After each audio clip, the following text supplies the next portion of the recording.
Hai, Assalamualaikum semua. Bonda sekarang berada dalam kawasan Masjid Sultan ya, Masjid Sultan. Ya, sebentar lagi Bonda tunjukkan keadaan sekeliling ni ya. Mari ikut Bonda. Cuaca agak panas sikitlah hari ini ya. Panas sekali ya. Okey, mari ikut Bonda ya.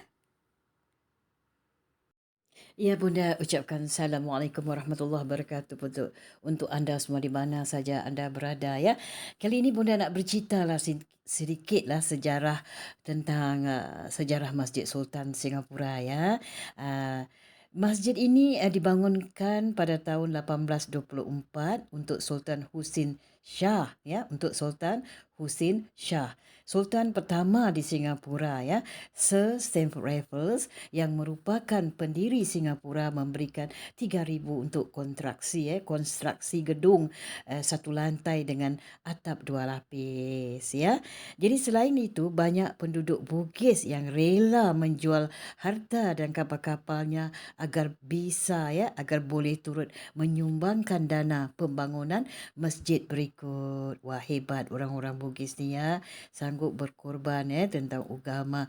Ya, memang saat itu banyak sekali pedagang Muslim Jawa yang berdagang di Singapura ya. Bukan saja orang Bugis kita rasa berbangga, begitu juga dengan orang Jawa. Jadi sampai sekarang ini masih banyak orang Jawa di Singapura yang sudah kaya raya ya. Jadi tahukah anda di Singapura ada jalan yang bernama Bencoolen ya. Bencoolen tu ternyata Bencoolen ini artinya Bengkulu ya. Kerana banyak pedagang Muslim dari Jawa menjadikan desain pertama Masjid Sultan mengandungi unsur Jawa yang sangat kental. Memang sangat kental ya bentuk desainnya, reka bentuknya ya.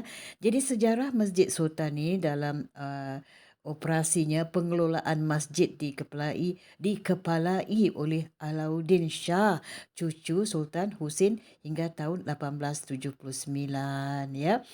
Ketika Alauddin Shah wafat,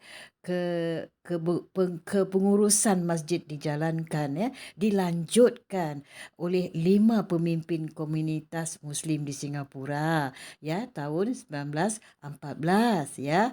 Jadi hak guna lahan masjid diperpanjangkan lagi oleh pemerintah Inggeris ketika itu ya.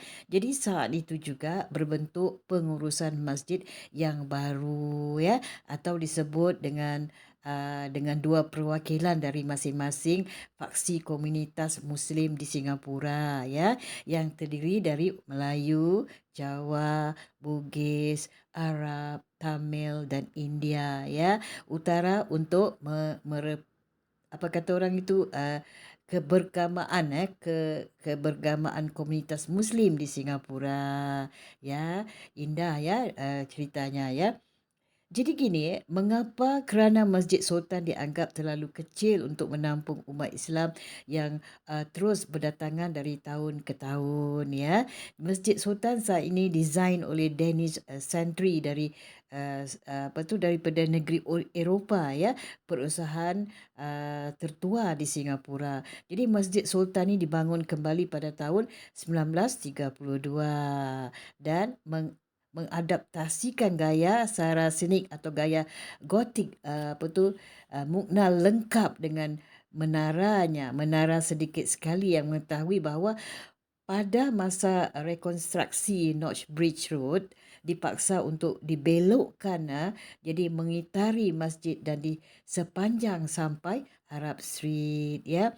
Setelah dinovasi Masjid Sultan kini boleh menampung hingga 5,000 jemaah. Ya, besar ya, atas bawah besar sekali. Luas dalamnya ya, dengan luas keseluruhan 4,109 meter persegi ya, dan luas ruang utama 2,000 meter persegi ya. Jadi bagi wisatawan non-Muslim, pengunjung biasanya cuma apa kata orang sampai serambi je. Namun saya pernah diajak oleh menurut kata ini orang yang berkenaan ini ya, yang tahu tentang sejarah tentang Masjid Sultan ni, dia uh, dijemput untuk masuk ke dalam lah. Ya, dia bukan Muslim tapi dijemput untuk masuk melihat di dalam. Tapi ada caranya lah.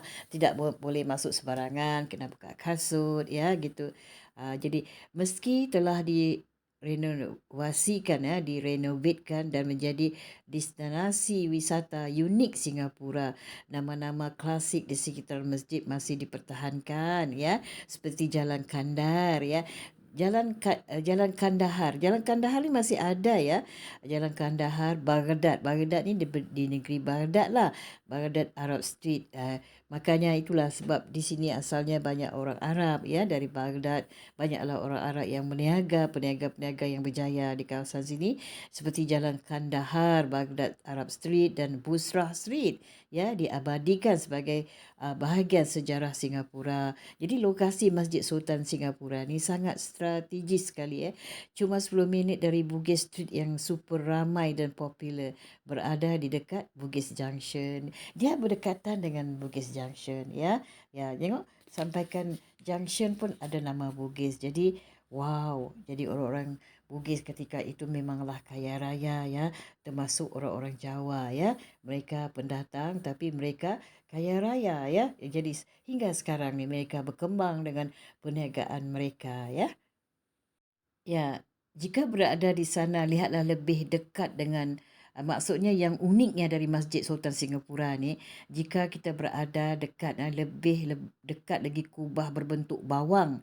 Setiap dasar kubahnya dekorasikan dengan ujung botol kaca yang disumbangkan dari umat Muslim yang kurang mampu selama masa pembangunan itu. Ini merupakan bukti bahawa bukan hanya umat Muslim yang mampu saja yang boleh menyumbang. Saat ini Masjid Sultan dimiliki dan dikelolai oleh Majlis Ugama Islam Singapura, ya, oleh Majlis Ugama Islam Singapura atau ringkasnya MUIS, ya.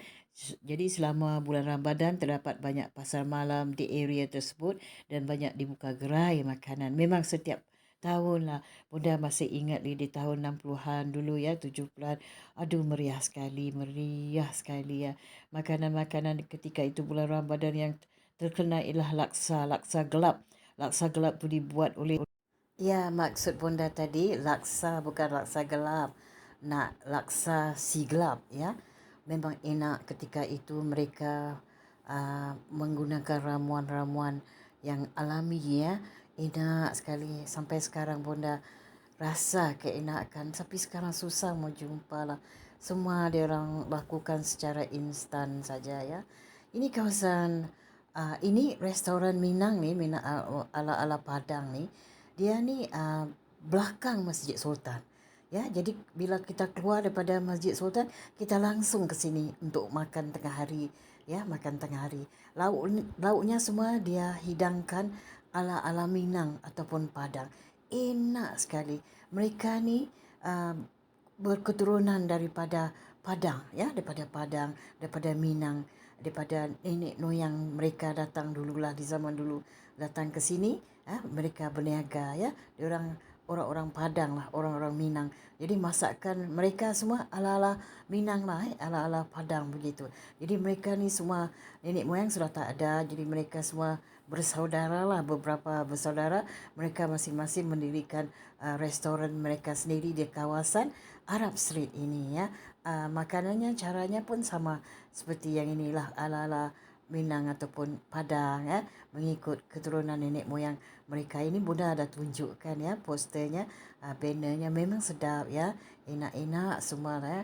Dia ada jual tahu goreng, ada rendang, ada sotong masak cara inilah cara Padang. Memang enak. Orang-orang asing suka datang ke sini kerana keenakan masakan mereka lah, ya.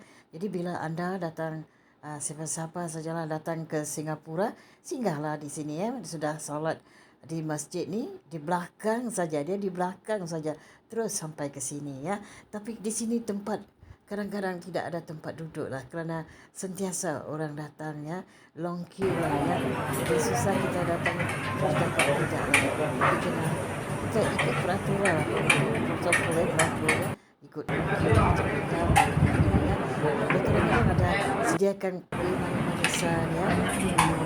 Seperti bubur kacang, bubur pulut hitam, ada ubi ya. Ya, jadi benda menambahkan lagi ya. Tadi agak bising, ada gangguan bising ya. Jadi sebelah petangnya mereka menghidangkan seperti bubur kacang, bubur pulut hitam, pisang goreng, ubi goreng, katuk-katuk ubi, ya, berbagai makanan, minuman petang yang manis-manisan lah ya, untuk pencuci mulut bahagian petangnya. Jadi dekat aja lah, kamu keluar pada masjid sebelah belakang, nyeberang aja tak sampai 1 minit sudah sampai di restoran Minang ni ya, Minangkabau ni, ataupun restoran masakan Padang ya. Jadi setakat inilah dulu ya laporan Bonda untuk anda semua. Terima kasih atas waktu anda menonton ya video Bonda ni tentang sejarah ya Masjid Sultan ya, yang sungguh menarik ini ya. Jadi kita jumpa lagi lah di lain video pula ya.